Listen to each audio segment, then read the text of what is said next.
G'day, ZiggyD here, and welcome back to another Pathfinder newbie Dungeon Master vlog.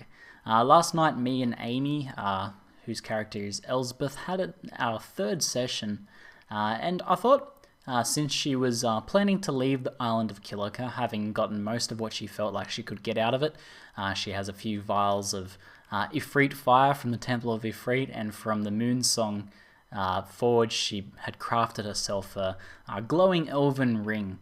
So I thought, perfect time to lay on her my first ever action set piece. So I had this sort of planned out right from the very beginning, but I fleshed it out the night before.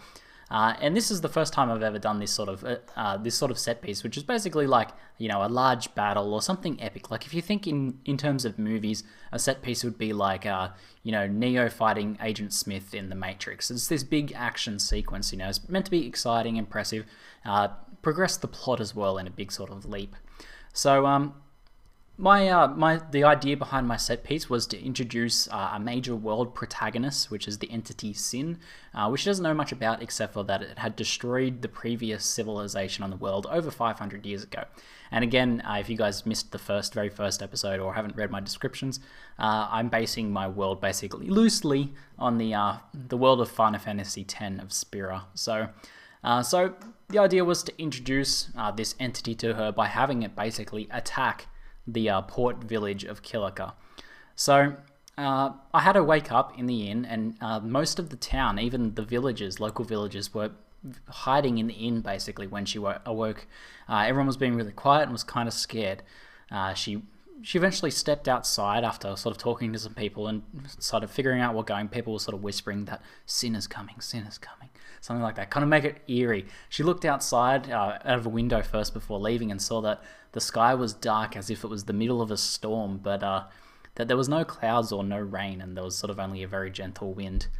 So it was very eerie. She stepped outside, no one around at all. So she went to head towards the center of town, and then I had the action start. My planned action moment was to have basically a Sin scale, which is like the scale of the giant entity Sin that is shot out from the entity and lands and then separates into this bird sort of creature. I'll actually put an image up on screen what these look like from the game Final Fantasy, and I basically described them in the same fashion. So I had this her look down at her feet and saw this shadow that was getting larger on her feet. So I had to roll a reflex saving throw to sort of kick things off, which she failed and was knocked off the pier, and a big hole was smashed through the pier that she was standing on. And then she started this fight with the Sin scale. So I planned out this sort of fight as based on a lot of game design stuff that I've read about, teaching people through trial and error, or through demonstrating how the mechanics of something works, sort of like in a good sort of fashion. So what I had was, I had her learn from trying to attack it that it didn't seem to take much damage from certain types of attacks, you know, because it has basically scale armor. And then that also, once it charged its wings up for a turn, that the next turn, she learned of this after a few instances of this happening, it would fire small scales, which do quite a lot of damage as well. So she sort of learnt that, and she managed to defeat that. So my next plans were to have 2 more Sin scales chasing a villager and to shoot him dead, and then to have a guard that she knew from earlier and another guard engage in those, and she either had the option of helping them or not helping them. So I did my DM dice rolling sort of business, and the villager actually managed to escape. I was expecting him to die, but okay.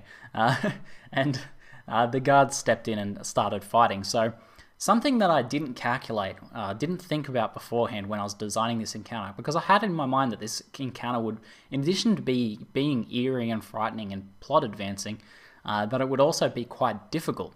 Now, she's a rogue and she prefers to, you know, having a big set piece like this, I think it can be really good, but because in the past she's shown that she likes to get around fights in other ways without actually fighting directly if she can. So I don't know how that played out, how she felt about that in the end, but she seemed to have fun.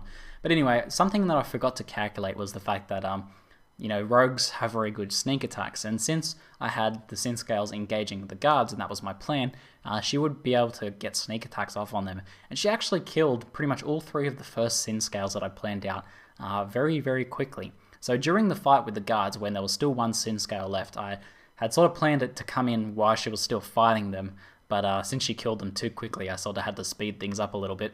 Another sin, she heard off to her right, another sin scale attacking her old elf friend that she'd met earlier and talked about the Moonsong Forge. Now, my idea here was she could either try and save the guards or try and save him. And if she saved him, he would be able to provide her with more information about the ring that she'd uncovered. So obviously very lucrative for her. But also the guards who, one of the guards she'd formed a bit of a friendship with as well. So kind of gave her this moral decision. But in typical beastly fashion, she's been beasting all of my counters so far. She managed to mostly kill those two sin scales, allowing the guards to be able to easily deal with them, and then to also save the old elf. So that was where I planned sort of the end of the sequence, and then I had a bunch of guards from arrive on a ferry and sort of muscle everyone into the inn. So we've got the situation under control, and sort of have them be like the mop-up crew. So that all happened fairly quickly and much more easily than I expected it to happen. So I sort of learnt a fair bit about balancing. I designed that sort of as I've been looking at the CR, the difficulty scale system, and I designed that as basically, she was still level 1 at this point, so I designed it as a CR1 difficulty. But I think since there was other guards in the fight and distractions, and because she had the opportunity to get sneak attacks off, I think I probably should have designed it a little bit more difficult, so balanced the sin scales to have a bit more HP, do a bit more damage, just sort of fine-tuning sort of things like that. And I think this is a bit of a risk you run as a dungeon master if you're creating your own enemies and creating your own world. There's a lot of really good resources out there. If if you want to use a pre-existing world and pre-existing enemies, then it's much easier to balance things, I think. So sort of having to learn how to balance this a little bit, and nonetheless, I think she managed to enjoy that, and also found it quite interesting. So I had the guards take away all of the sin scales, and she wanted to check them out. However, when the original sin scale shot scales at her after charging up, she retrieved 4 of the scales out of a post behind her. So she now has those, which I didn't plan on, because I planned on having it be very mysterious, the fact that the army was, mopping it up and really keeping it under wraps, and be like, you average citizens don't need to concern yourself with any of this.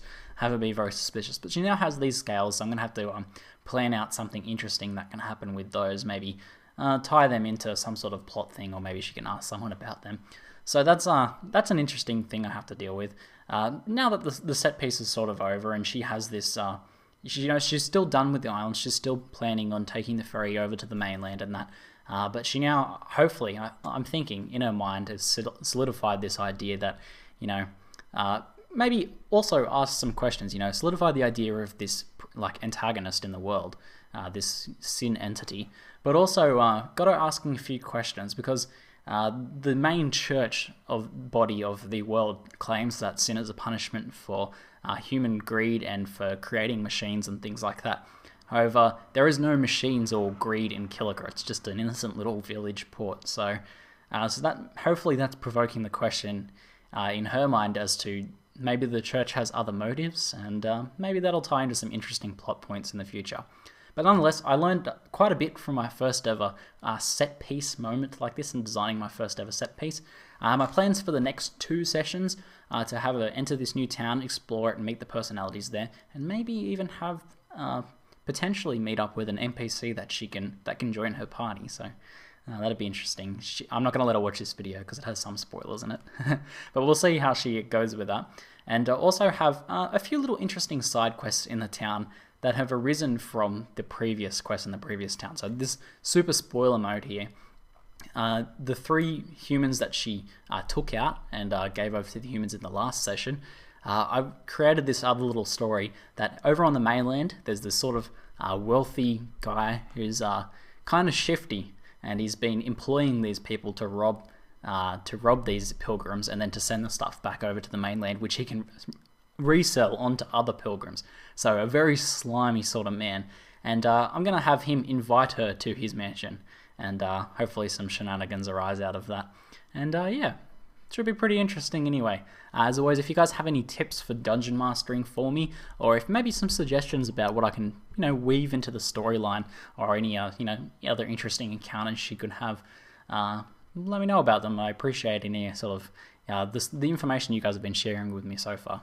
Anyway, that's it for now. I'm ZiggyD. and thanks for watching.